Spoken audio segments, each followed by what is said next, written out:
beginners, intermediate and advanced, so watch out. So beginners, we're flat down on the mat. We're just going to bring the hands behind the head. We'll bring the knee in, opposite knee in then, okay? So intermediate then, it's 2 hands behind the head, 2 knees in, 2 hands behind, 2 knees in. Advanced then, we're going to go 2 hands behind the head and meet the legs halfway. So watch it in. Up, slowly back down, feet don't touch the floor. Back up, back down.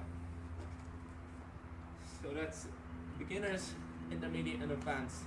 So give it a go, guys.